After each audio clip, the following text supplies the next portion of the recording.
right, welcome everybody. This is the first TSD Podcast, TeamSpeedDemon Podcast, here with myself as well as Seamus.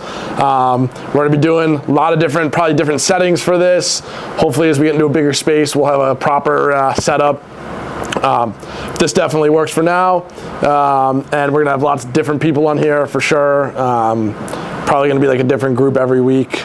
Well, I mean, same kind of people, you know, but different group from time to time. Crowd. This is exciting. Yeah, this is very exciting. I'm very excited. This is a space I've been trying to get into for like big time months. Big time. I've been wanting to do this for so long. For sure. So he literally texted me this morning. Yeah, dude. I literally it was like this morning we were thinking about like what we could do to like, you know, for like more brand recognition stuff and just like get our name out there more. And I feel like this is a good way like to kind of get into that space for sure. It's perfect. I love it. And we'll just, you know, pretend that we know what we're talking about. I was just saying, like, right before we started, like, I was saying, like, I can just envision, like, the whole studio for it. Yeah. With, like, 5 different camera angles. Yeah. Like, everybody has, like, SM7B mics. Like, everything. I mean, all together, that's, like 10 grand. It'll be an expensive setup for sure. But you know, if this does really well, people like this, then like we'll get there for sure. Absolutely. I'm gonna like really turn this John down. Turn it off. We don't even need that. I think it should be off now. Yeah. It's making noise. Bro.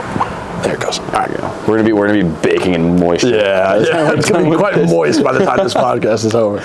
Dude, all right. All right, so we got a couple things that we're like little subjects we're gonna try to hit.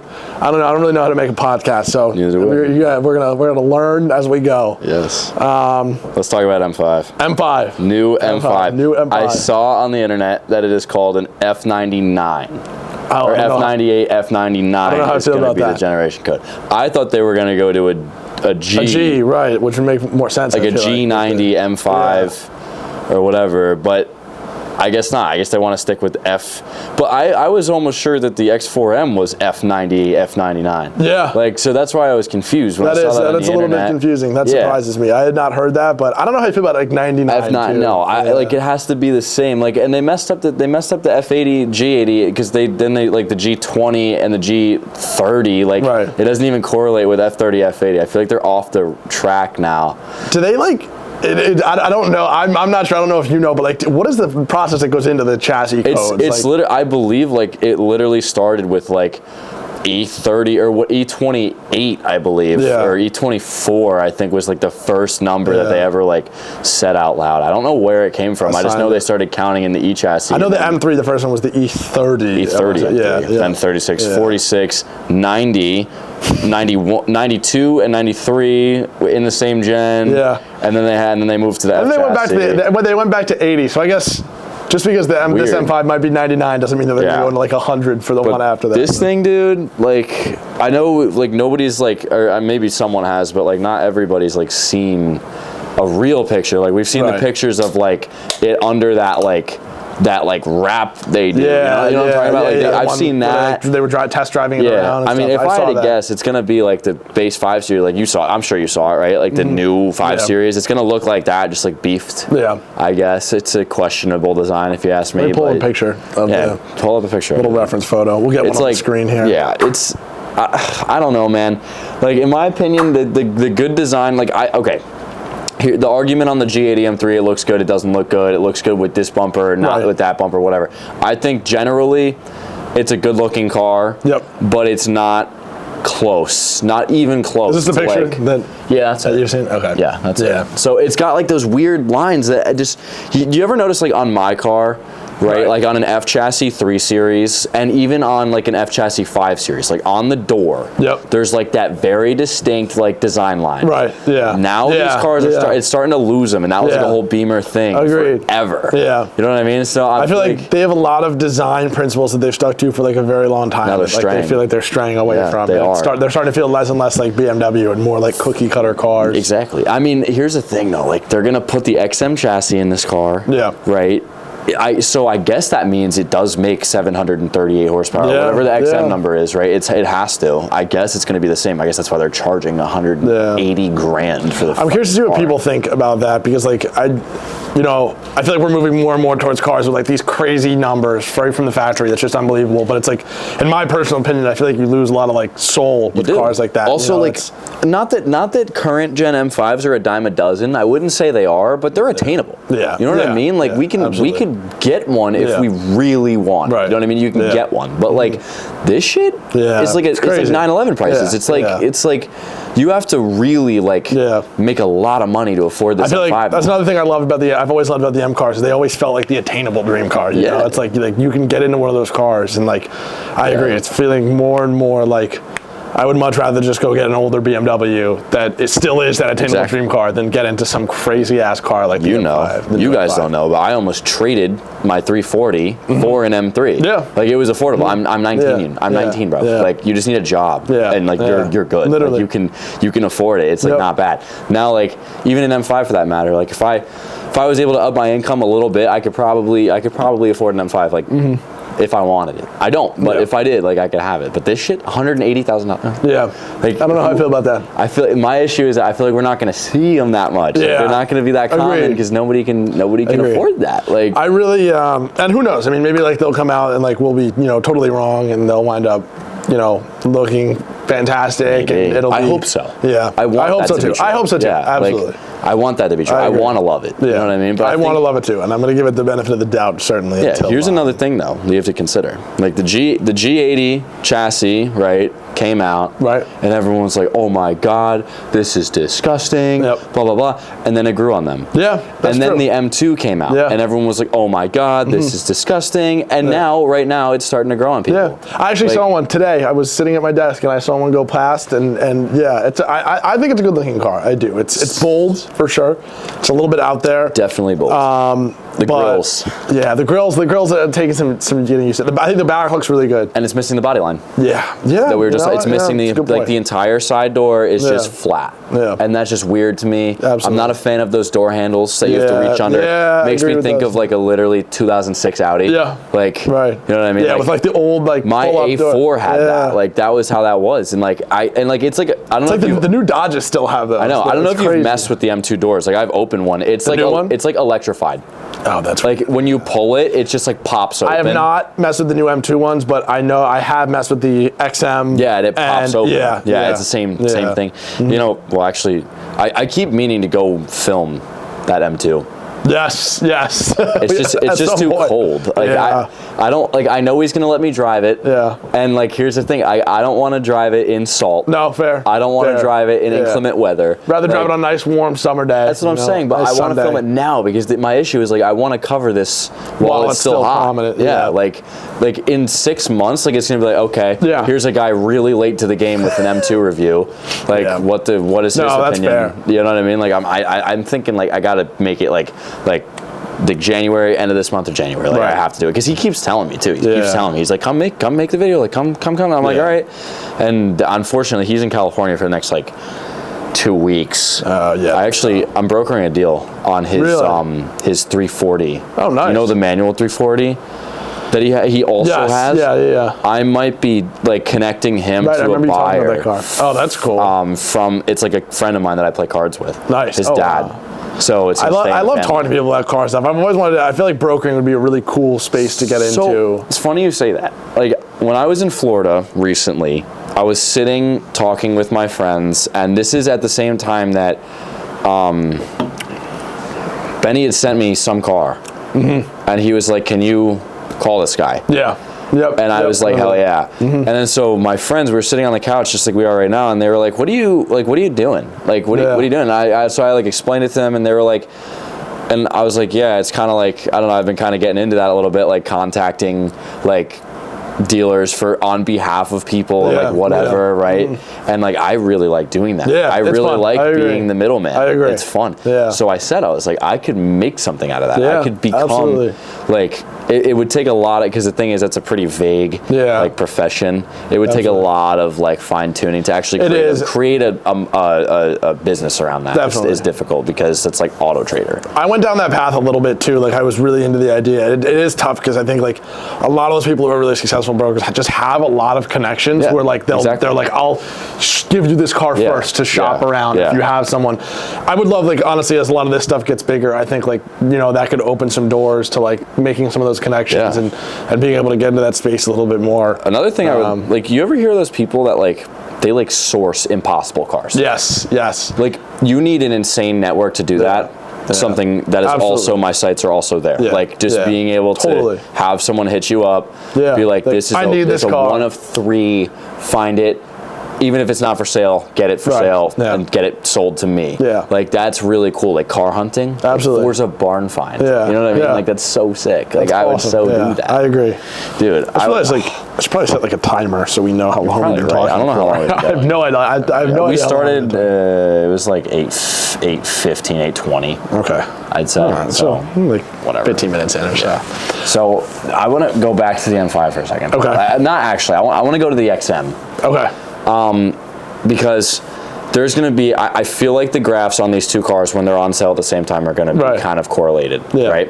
And I don't know if you've paid attention to the XM at all, but the market went up and then down. Right, okay. Like they're not selling very well at all, and they're depreciating very fast. Like they're really not doing that well. Right. So what I'm afraid of is that these M5s might follow that trend. Just maybe. I mean, the thing is, the XM was like an M brand car, the first one since the M1. Yeah, I mean, it was just been huge. It was getting hyped up a lot. Exactly. Like, I feel like it was, everybody was talking about it. Everybody was like talking about how this was, the first M car, like M branded car since the M1. And like, unfortunately, in my opinion at least, like, I don't think it really hit. No, I don't think it did either. I think that I think it was definitely bold and it was a big undertaking and it certainly puts up some impressive numbers, but I think that the market for that car feels a little bit, it's weird to me because I feel like with a car like that where they're like it's the first M-rated car since the M1, it's like I feel like you're trying to appeal to the enthusiast market. Why was it an SUV? Exactly. And why was it an SUV and why was it just the way that it was? I think if you were trying to appeal to enthusiasts, you would have. Again, personally, and I could be wrong about this. There's a lot of people at BMW making probably a lot more money than I am. Making these decisions, but I would have stuck with the enthusiasts and gone with the enthusiasts, not necessarily some enthusiast vision, but stuck to your guns and put a car together that is tried and true to the BMW brand. A tried and true car that they could have remade. Exactly. You can have all your modern technology and stuff, but what about the 1M? Yeah. Not the M1, but the 1M. Yeah. That car was limited in production. It's super popular. It's an insanely desirable car. People are still they're still those are still so sought after. And I understand that the new M2 kind of takes the place of that. It's supposed to be the same idea and whatever, but the thing is the 1M was a ridiculous car when that came out. That car was insane. You know what I mean? There's a dude that lives close to me that has one. Oh, wow. It's orange. I've never even seen one of those. I've seen a couple. Wow. It's orange. It's mint. And the craziest part is this guy lives on a dirt road. He lives in a mega mansion, but it's off of a dirt road, and so you he just wants to be alone in the woods with his M1. Literally, he 1M. It's a 1M. Yeah, 1M. We were checking it out. We were out in the Jeep, in the yellow Jeep. We were driving on these dirt roads near Trump Golf Course. That's where he's at. Right. Okay, and I guess I'm dropping this dude's location, but we were on there's a lot of dirt go to roads. This guy's house. There's a lot of fucking dirt roads out there, so you probably won't find it. It's deep, but we're driving around, we see this thing in the driveway. Right. We're no way. That's a 1M. Crazy. I had never seen one. What are the chances, dude? This is sophomore year of high school, right? I had never seen one in person. I'm that's a 1M over there. They're no, it's not. I'm yes, it is. It's orange. They came in orange, black, white, and red, maybe Emola red, sapphire black, Alpine white. I don't know. And then the secure orange color. Yeah, it's a cool color. But we saw it, and I thought it was so funny. The guy had the nicest half crescent driveway type shit in front of his big ass house, right? Yeah. And then just at the end of the driveway was just a dip. Onto the dirt road. I'm sitting. I'm dude, this dude modifies his car at all. Yeah, he's done. That's crazy. It has to be. No, that was insane. I love those cars. That's on my bucket list. If they trade for lower than 40 grand at some point, which they definitely won't, they're only going up in value. Right. I would love to invest in one. In 5 years, let it appreciate. In my opinion, that's going to be a very expensive. I'm sure. Very expensive down the road, car. for sure. It's a purist car. N54 manual. Yeah. Rear wheel drive, short wheelbase, wide body, old BMW. Yeah. That's classic. Hydraulic steering. Yeah. That's nuts. Have you ever driven an E90 No. chassis car? I have not. Okay. I have to. Even the 328, because they have hydraulic steering. It's not electric steering, right? Like mine or like Drew's, it's electric, so it's kind of numb. These cars, they're weighted, they're heavy, it feels real. You know what I mean? Like you put my car in sport mode, it weightens up the steering, but it's like not real. Yeah, it's like artificial. Yeah, like they just make it so it's harder. And like these cars, like, these are even the E92 like M3 is like it's this? hydraulic steering. Wow. So it's like it's cool. very heavy. You have to muscle it around. It feels very like raw. Yeah. And like the way that speaks to those cars very well. And the way that it's like communicated through the wheel. Like you really feel every like crevice in the road. It's so sick. And it even like you feel it in a 328. Yeah. You don't even need an M3. Cool. You don't need a 1M. Like you got it right there. Yeah. That's what I was saying. Like I low-key like daily driver E90. E90 328, just base model, like whatever, just get it from point A to point B. 'Cause, dude, I got 81,000 miles on my car. I put nearly 20,000 since I got it. Yeah. That'll add up. Yeah, I had more. I had a little more than 60 when it got delivered, and that was in June. Yeah, jeez. Like. All right, I want to go back to M5 quickly, so that we can keep going down the list, just to like keep it for the sake of time. M5, I'm definitely curious to see what happens. Yeah. It's going to be interesting. I think that we'll see what happens when it comes out. But I would not be surprised if it follows that XM pattern, like you said. But I think only time will tell. I mean, we haven't even seen what the car looks like. I want to love it. I do. Yeah, I want to. I would love to love it as well. Let's talk about Z06. Z06. Okay, I like that. I like that. Put that on the list. It's a hot topic. It is a hot topic, and I'm a fan. Yeah, I'm a huge fan. I really, really like it. Yeah. However, C8 Corvette generation. Okay. Yep. Right. It's not a front engine car. Right. It doesn't have a long hood, and it doesn't have a short tail. Yeah. In my opinion, and this might be a hot take. Okay, let's hear it. I don't think the C8 Corvette should have been called a Corvette. I think it should absolutely exist. Yep. Exactly the way it does, no different. I do not think it should have had the Corvette name. I like that a lot, honestly. I've never thought about that, and that's a good take, and I like it because I agree. I think like that car is I feel like pretty widely loved. I mean, like obviously there's a lot of them on the road and people complain about that, and like everybody has one. But at the same time, like nobody can deny that was an impressive car. It's an extremely impressive car. As soon as it came out, everybody was talking. Yeah, it's an incredible car. I have actually. Yeah, I have. They're insane. Yeah. It's like they're nice so car. fun, and like I love it. They're track weapons. Yeah, they're insane on the street. Like they're very fast for what they are. Like a Stingray even is very fast. Like very respectable speed. I think that like. I honestly agree with that because I think that like Corvettes in general, it's like it's a very tried and true style. It's a formula, and it's like people love it because of that. Yeah. You know, it's and like, it just missed. Yeah, like it didn't. They tried an entirely new thing, and it's like it missed the Corvette mark. Yeah. Like it was a good car, but it just missed the mark. If they as far just called Corvette it something else. Yeah, like but then that begs the question, like, would that then be the end of the Corvette line? Like, because I don't want that either. No, I don't want the Corvette to end and have this thing start. Agreed. You know what I mean? I feel like this is something that, like, a lot of brands have struggled with, but it's like as a lot of cars become more modernized, it's like trying to, like the Corvette is such a classic car, you know, it's like it has such deep roots, and it's like one of the first like sports cars that everybody had. It really is, and it's like it's a delicate topic, you know, like these enthusiasts are serious, and like Corvette enthusiasts, so it's like you have to come up with a car that's going to wow these people, but it's at the same time, it's like, you know, you want to stick to those heritage roots, I feel like. And I'm all about that. Yeah, like, I agree. That's why I love Porsche so much. Yeah.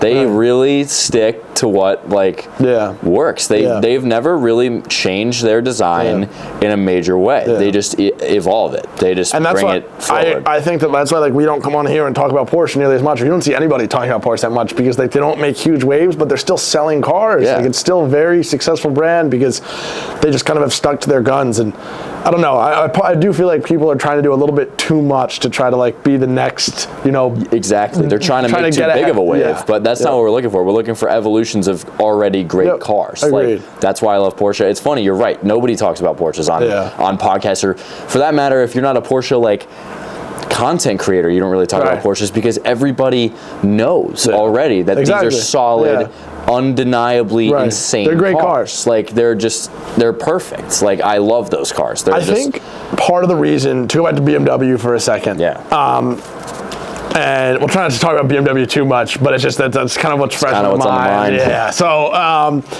we're big BMW fans, obviously, but I think that part of the problem with BMW Me and my is Audi like, hat. We gotta switch.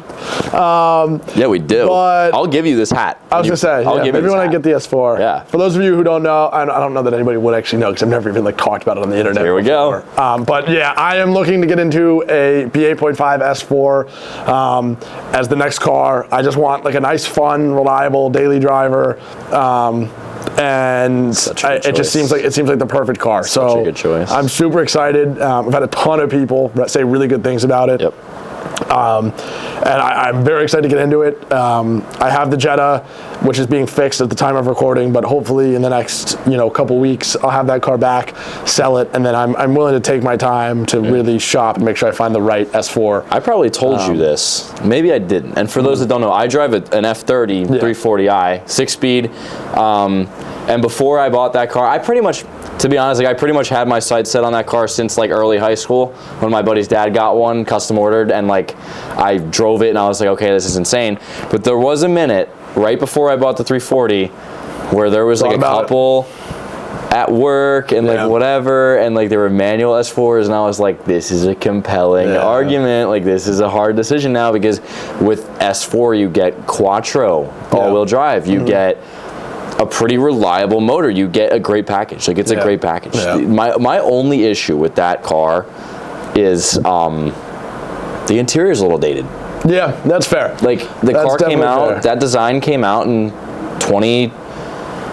technically the design of that car came out in 2009. Yeah, wow.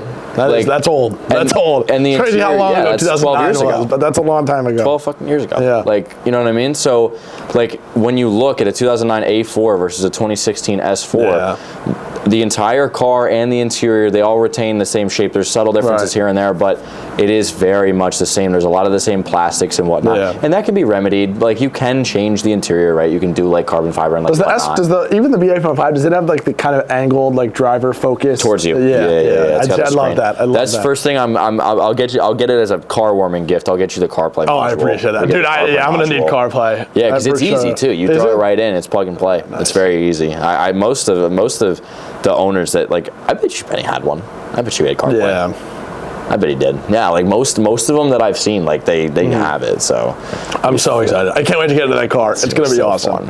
I hope we get to do a trip for it. I know, like, seriously. Honestly, that'd be fun. Nothing crazy. Nothing like crazy. A little but trip. a little something just to break it in. That's so I mean, I did that with, so my brother Drew, I'm sure he'll be on here at some point as well, but he drives just got a 2013 BMW 335 6-speed manual. Loves it to death. Again, it's a car he's had his eyes on for a long time. We can make a whole episode about that car. Yeah, that car's got a story. We'll wait till he gets on here. And let's bring him on and we'll talk about it. We'll talk about that. We'll talk about the 335. Yeah.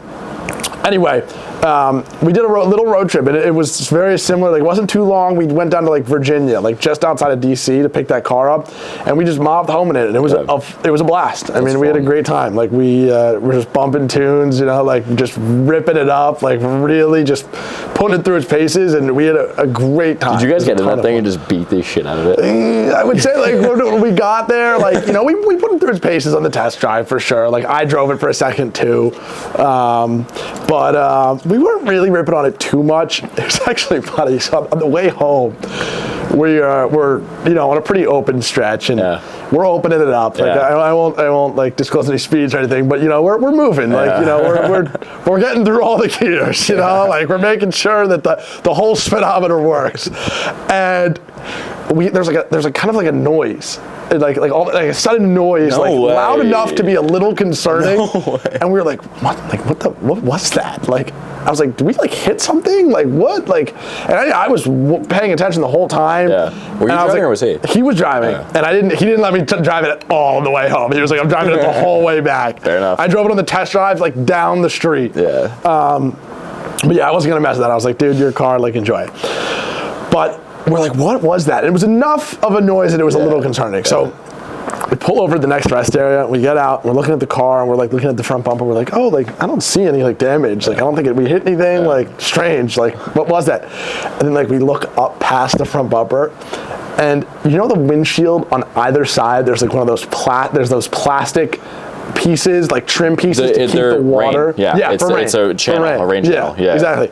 The one on the driver's side, gone. And we're like, oh, was that there when we got in the car? And I was like, dude, I'm gonna be honest, I don't think we would have missed that if it was missing. And then I went and looked at the videos that we had from when we first got there, and yeah, it was there. It came flying off on the highway somewhere. Did he replace that? He replaced it immediately. We went to just BMW Morristown and grabbed Ronnie was able to grab us a couple of the clips came with it too. Nice. So we had to get a couple new clips, pop those in there, and then I don't know how it happened. I mean, it hasn't happened since. Were you going fast when that happened? We were moving. Yeah, I was gonna say, like, you had to have been. We were moving for sure. But no, it's like, you know, it's done, like, it's gone that fast since, and like it has had no issues. So it was very bizarre. I've probably gone faster. Yeah, so I have no idea. I guess something to keep an eye on. F30 owners. F30 owners. Let us know if this has happened to you. Your rain channels might have fallen off. It's never happened to me. I've never had an issue. Yeah. However, my windshield wipers are awful. I don't know about his. I gotta ask him. My windshield wipers, they're from BMW. Mm-hmm. And like there's the blade, and then there's the part that actually makes contact with the windshield. Okay. You know, the rubber piece? Yeah. The rubber piece, after it goes for about 10 minutes, the rubber piece just starts to slide down the blade. Oh my! Eventually, until it's going That's crazy. all over my windshield. And then you just have to stop and put it back on. Yeah, no, this is on me. Like, I should just be replacing it. Yeah. You know what I mean? But it still wipes good. That's really bizarre, though. I'm surprised that would happen. And it's all, like, OE parts and stuff. I was going to glue it. I was straight up going to glue it. I was like, dude, I don't want to pay, like, windshield wipers are expensive. Yeah, oh my, it's ridiculous. For no reason, it's ridiculous. I feel like. Like, they're just very expensive, but I feel like it's not that expensive of a part to produce. Like, if you ask me, it's a plastic stick with I don't see any reason why. Yeah, like it's not. Expensive. It shouldn't be expensive. I want to switch gears really quick before we finish this. Are you familiar with the Lotus Emira? I am familiar with that car, and I have heard. I got to think about this. I feel like at some point during the summer, I saw some piece of content or someone told me that like that's actually a very slept-on car. So yeah, that is supposed to be really fun, not super expensive because it's not super out there that it's a very fun car. I watched this guy on YouTube, the Topher. Okay. The Topher. Yeah, the Topher, and then there's like Topher drives, and then there's this guy named Tedward. They all do like those binaural whatever audio like POV drives, right? Yeah. So they just like strap a camera and then like press like brands will send them press cars for a week. They drive it for a whole week. They make like 3 videos on it, like a night drive, a POV impression, and then like a walk around, right? Nice. So they got sent a Lotus Emira or whatever. I almost said Evora, a Lotus Emira, and there was a super good spec, 6-speed. Like blah blah blah, all the things. It has a supercharged V6, I believe, is what it has, and it makes 400 horsepower. And this thing is like it's like this big. That's insane. I mean, that thing must rip. I was like watching this video, and like I was getting the same feeling as a viewer that I do when I watch a video of someone like driving a Porsche really hard. Yeah. Like I was like, this thing is an absolute. That sounds like, awesome. It's a Canyon I gotta have to watch some content on that. It's car. A Canyon missile. I watched a video of some guy driving in California Canyons. Like it looked insane. I was like, I need to get behind the wheel. Yeah, absolutely. Like I really do, and it's like one of those. It's a good formula. Like it's a true sports car. It's got a manual transmission, right? It has a rear engine, right? Like it's like a really cool little package. Yeah, that's unbelievable. Lotus is an interesting one to me. It is an interesting brand. I really don't know a ton about them, which is I feel like it's a very niche brand. Yeah, like it is. It's very clicky. Like you're either a Lotus guy. Fair. It's like a Lotus guy or die. We actually saw today.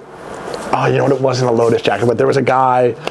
We have an Alfa Romeo and Fiat dealership right behind the office, and our window has a good view of the dealership, and we saw a guy getting out of a car. It was actually that Mustang. So we got cut off. We're still learning. We're still learning many things. This camera only records for 30 minutes, so we just lost 25 minutes worth of talking. But it's a learning process. It's a learning process. We're gonna figure this out. We're new to the podcast. We were just talking about the Mustang. Finish your story. The guy came out with what?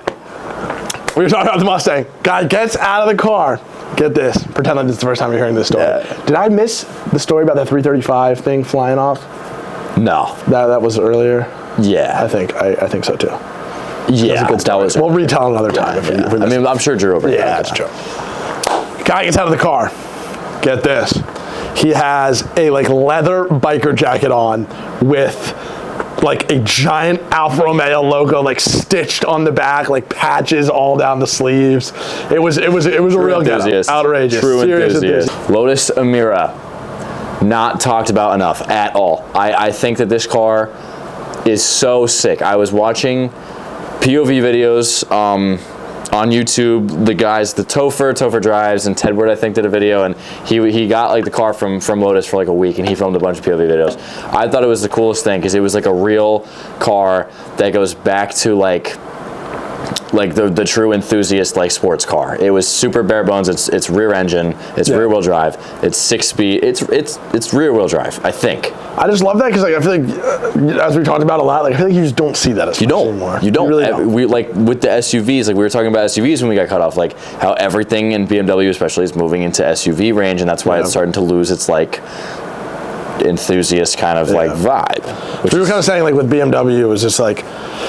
You know, I was saying I think that BMW like was such an enthusiast brand, and like, you can really see it when you go look at like not only their cars but like their ads. You know? They used to have those ads that were so fun. They were insane. It was like, you ever seen the one of like the rocket car? I have. Like I'm sure any BMW enthusiast watching this has seen that ad. Like it's amazing. You know what's another good one? It's not recent. It was like 2017 when the F80 M3 was in production. It was the video of the guy, he like pulls up to a red light, right? And he like stops, and like this group of girls is walking past, right? Oh, I've seen this. And like they're like walking across the crosswalk, and like they don't show it like directly, but like the guy is supposed to be like staring at their asses, right? That's like the idea. Yeah. And then like all of a sudden, one of the like girls turns around, right? And looks at them and smiles. It's a dude. It's a really funny commercial. It's a really funny commercial. I'll find it. I'll show you. This. Yeah, I'll show you. It's really funny, and it's like the like punchline is like too low. Because he was sitting too low, so like the body was cut off, so all he saw was just these like jeans, and he thought it was a chick's like ass.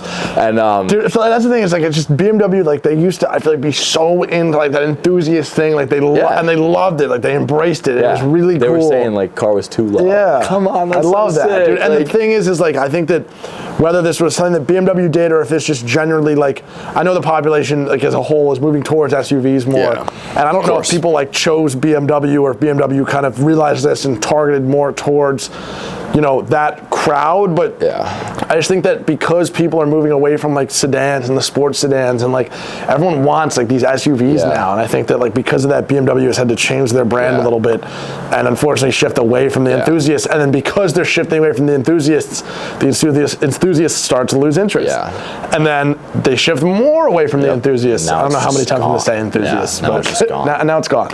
Yeah, you know what's funny too is I believe, correct me if I'm wrong, somebody, the X5 was the first BMW SUV that came out. I'm gonna finish this recording. I'm paranoid as fuck now. Yeah, we're good. We're good. So we got a timer going too. So the X5 was the first BMW SUV that came out, and I believe it was like early 2000s. Yep. Right. They didn't sell that well. Did you know that? I did not. They did not I feel like I did know that. Actually, they did not sell that well. The reason why they did it is because they did it to combat Mercedes-Benz. Because Mercedes-Benz was making trucks at that time, and I say trucks, I mean SUVs is what I mean by that. And like, so that's all they did. It was just a combative response to a competitor. Right. And then all of a sudden, what really did it for them was the X3. Right. The X3 came out in 2000. It was E46 generation. The X3 was huge. So I want to say X5 might have been late 90s because X3 came out in like 2002 or 2001 because it was an E46 chassis car. Yeah. It had like the same interior as an E46. Right. That's, I believe, in my opinion, is where it started to take off with the SUV market for BMW. Yeah, that's a good take. They came out with the next gen.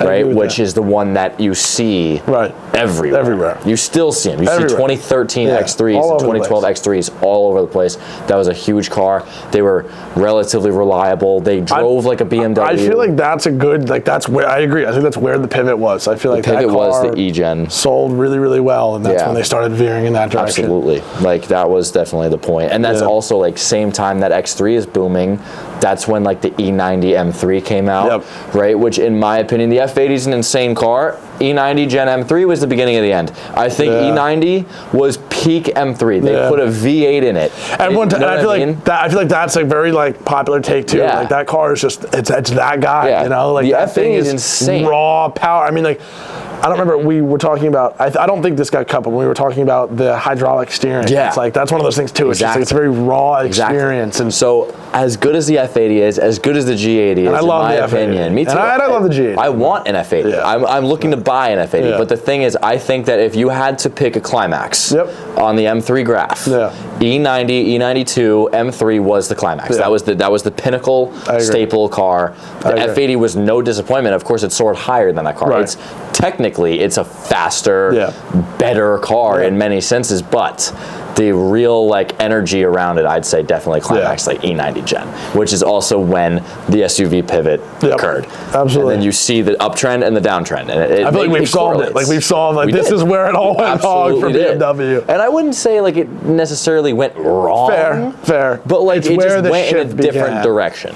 Is all. Like because if you had shown me a picture of a G80 in 2016, when the F80 was mid-production, and early production for that matter, it was 2014 is when it started, like I would look at that G80 and I'd be like, that is not an M3. You know what I mean? Like there's no way, because they just have this shape to them, which we already talked about. Like they have a shape to them, and it just doesn't fit the profile exactly. They're beautiful. I've always felt with the G80 that like, I think that car, like, up until that point, it was like the G80, I don't know, I feel like the G80 was a huge, to speak on the G80's behalf a little bit, and, like, to hype that car up a little bit. I think that, like, where I really started to, like, appreciate that car more was when it's like, you look at that car versus all the previous M3s. I feel like all the previous M3s, like, are beasts and, like, look amazing, don't get me wrong, but it's like, they would blend in a little bit more. Yeah, for sure. And I feel like the F80, like, that car is, like, it's a machine. I mean, like it is fast. It has a ton of potential, like a lot of potential. I mean, it's the tuning potential is insane. It's like it's the most probably like tunable, like capable M3 that Manual, you know for its time that was ever built. You know, like I think it's like you look at like I feel like people look at the E46 like that. Like when that car was built, like it was really like ahead of its time. Like that car was like that guy for that generation. It's one of my favorites. And I feel like I love that car. Yeah. And I feel like the G80 is kind of similar for this generation, where it's like that car was such a huge step, and it's like it's just the way that it's built, and it's just like it's a crazy ass car, and the profile fits that. You know, it's like it doesn't blend in. It stands out. Like it's a nuts, really impressive car, and I feel like it fits that body style. They came out and everybody hated them. Yeah. And now they're everywhere. Yep. Like we missed our talk about Impact, I believe. Yeah. You go to Impact, right? All over the in the summer. 60% of the cars on that strip are G8X and they're M cars. running it too, dude. I mean, like they are gapping everybody. It's insane. Comp X Drive. I'm sorry, like I liked G80s. I did, right? I didn't know how much I liked them until I rode in one. You were there when I rode in one. Yeah. So I rode in an Atlantis Blue, like one of like limited. That's a rare color. I'm actually making a video on.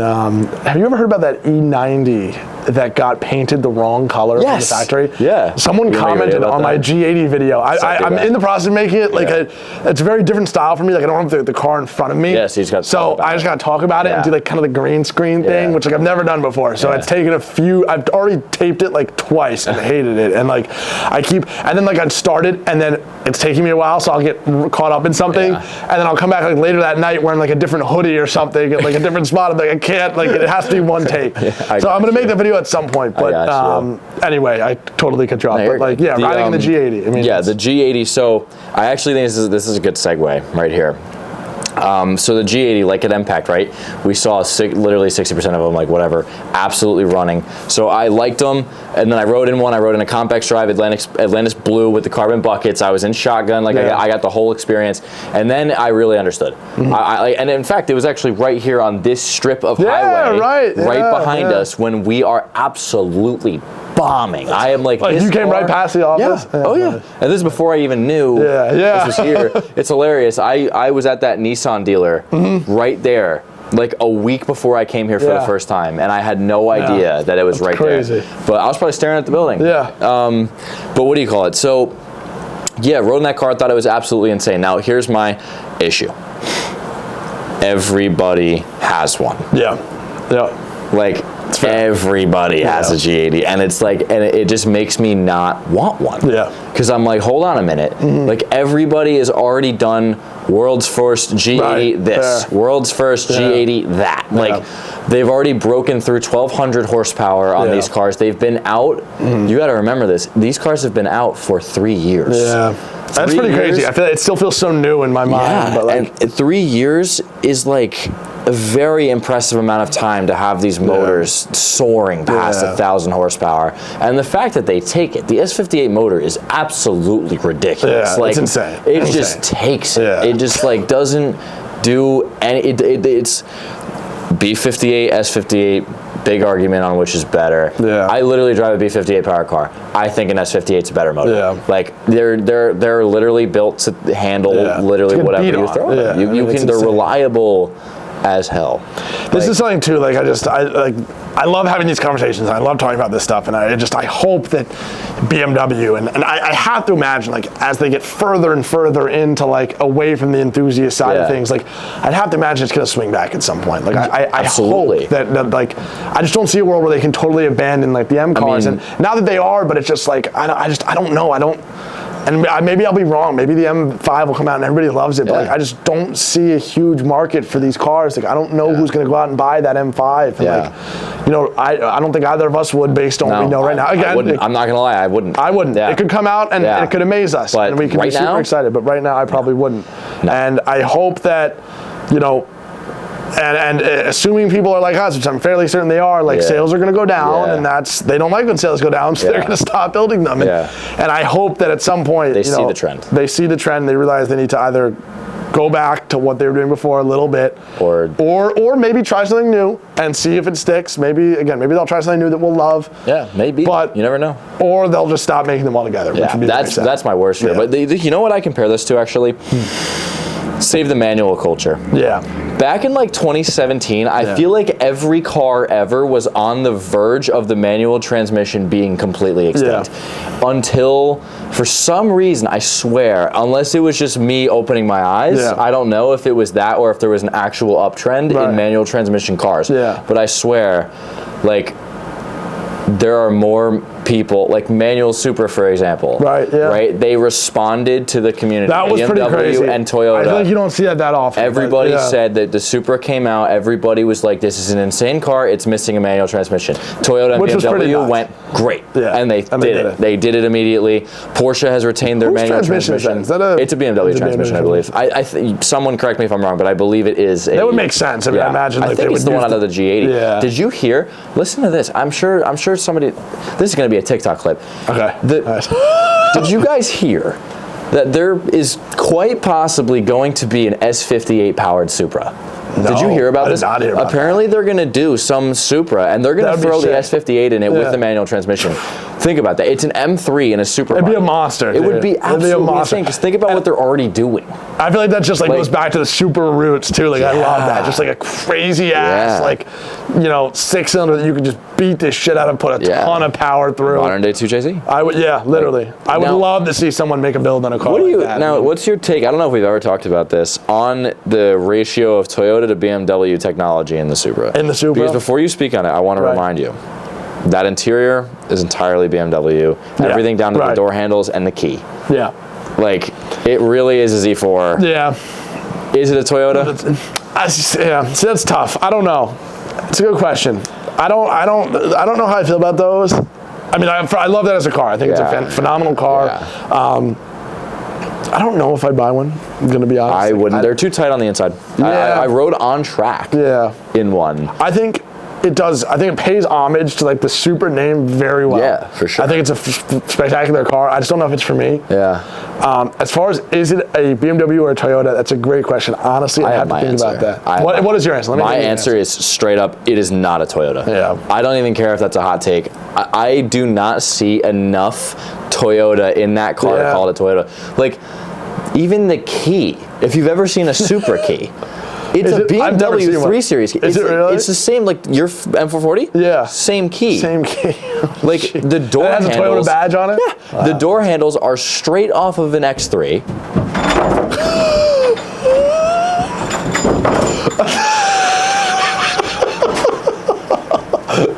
Bro, I thought the building was I thought we were about to die. I literally thought we were about to get murdered.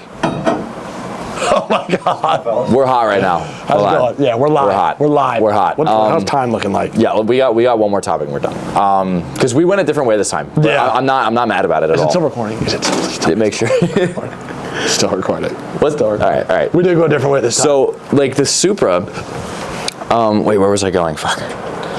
Oh yeah. Okay. So I hope you can hear that on the clip. I hope you do. And we'll put it in like fucking subtitles. But anyway. Betty just stormed into the office. I know that there's with food. Yeah, with food, which is appreciated. But what do you call it? So like no, I don't see enough. Yeah, this is what I was saying. I don't see enough of Toyota pieces and parts and character for that matter to consider it a Toyota. I really don't, because at the end of the day, it's on a Z4 chassis. It's entirely BMW in parts. Like, I know that obviously Toyota was the one that probably designed the looks. Yeah. Did they build it though? Is the question. I don't know. Like, I don't know.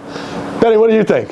No. Guest appearance. Is the Supra a BMW or is it a Toyota? Big BMW. Thank you. Yeah. Betty thinks it's a BMW. I think it's a BMW. I mean, I can definitely get that argument. It's like legitimately, it's all BMW It's like parts 90% BMW. with Toyota badging. Yeah, It's which is weird to me because I think like Toyota is like they're very respectable. They're solid, brand, dude. They're It's solid. like they have a lot going for them. They have a long history. It's not like they haven't built a car that before. They've built so many insane cars. In fact, they're currently rolling with the GR Corolla. Yeah. I was driving that a ton. You saw like we had that before we sold it at my business, or at my work, not my business. I wish.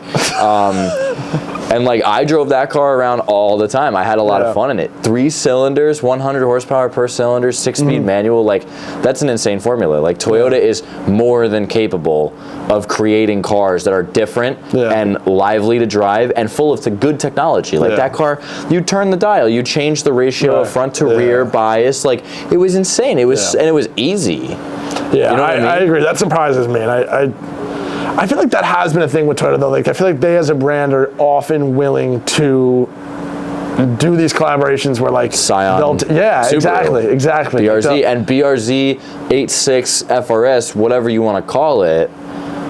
It's an insane car. Yeah, and absolutely. Here's another thing about that though.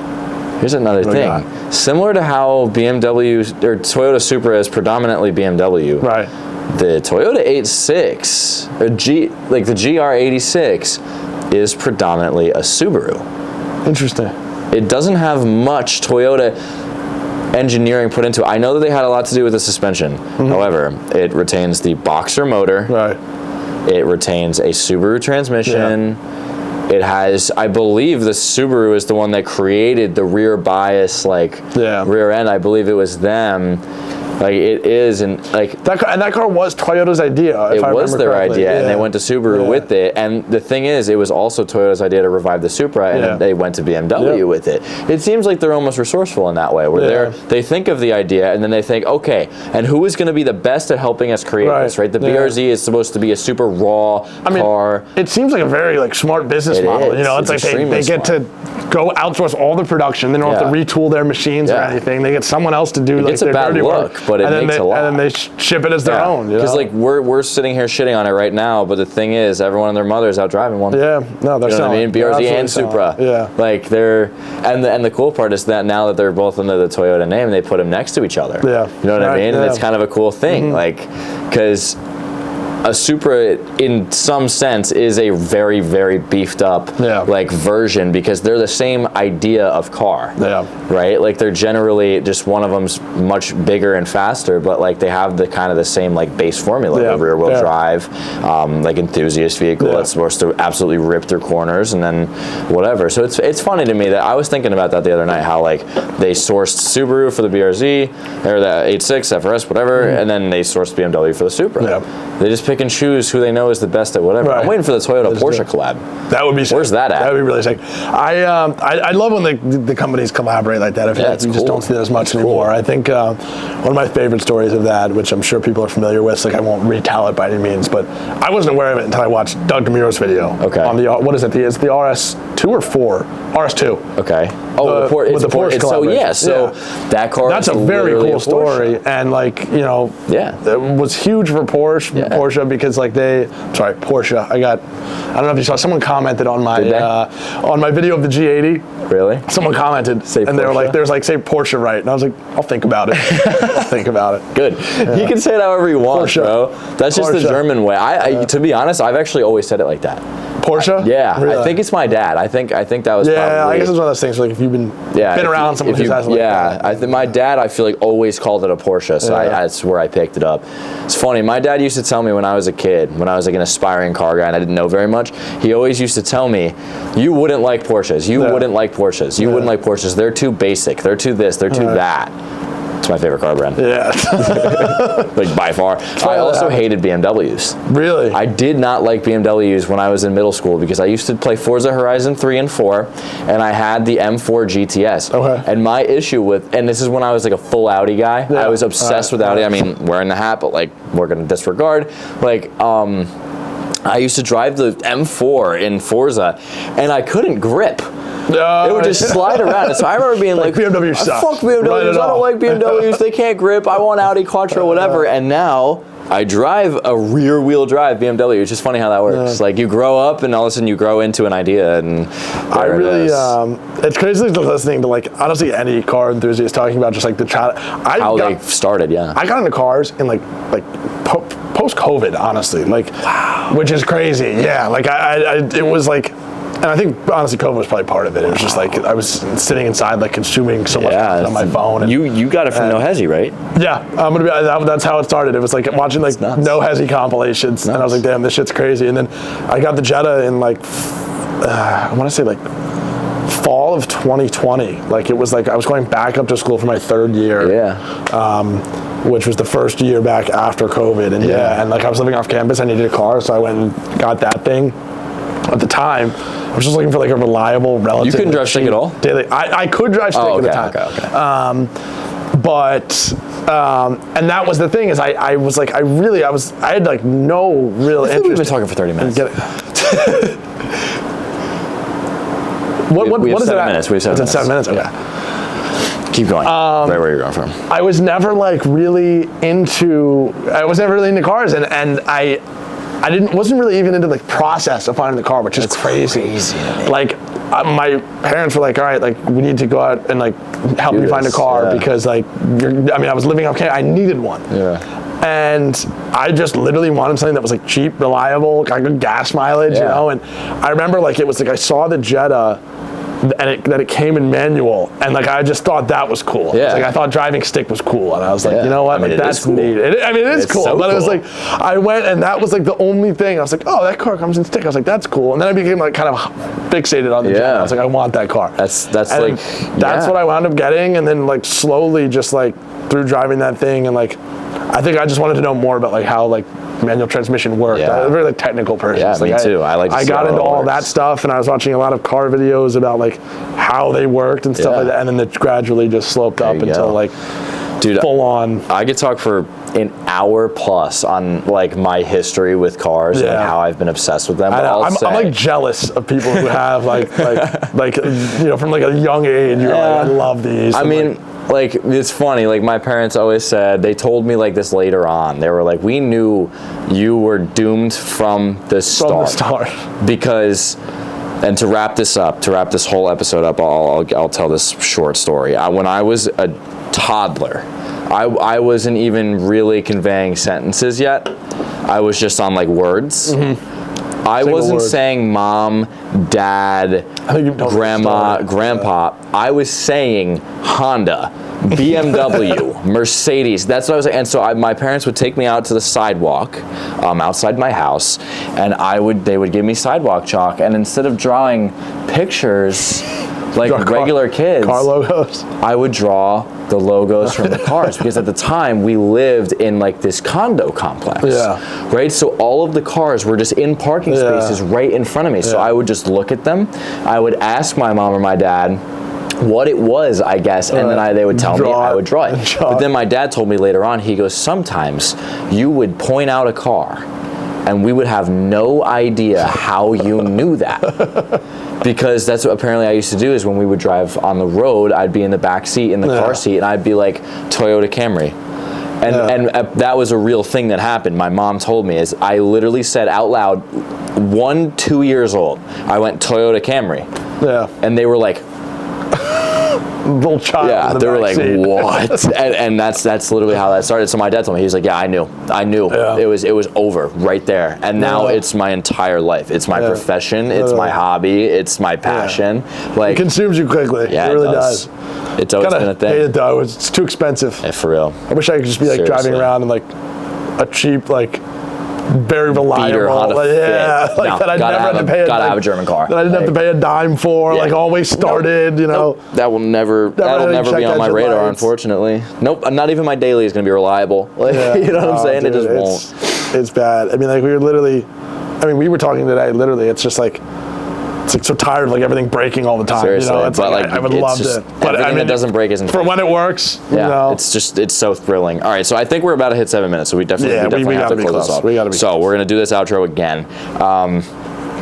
Thank you for sticking with us. If you were through the whole episode, if you're watching, if anyone actually watched this whole thing, let us know in the comments if you made it to the end. We would love to hear it. Thank you so much for joining us on our first experience. I hope you guys enjoyed it. We're gonna try our very best. Gonna work out some of the kinks for sure. Yeah, and we're gonna improve this, and we're gonna make it cut in the middle next time. This is a very exciting thing. I'm very excited to be doing this. Very excited. Very excited. We're gonna have more future. people too. Absolutely. There's gonna be a lot of people coming in and out for sure.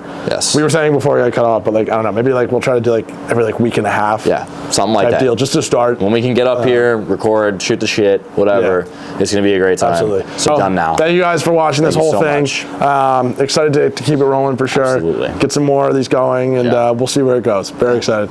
Appreciate it. All right. That's it. Good night, guys.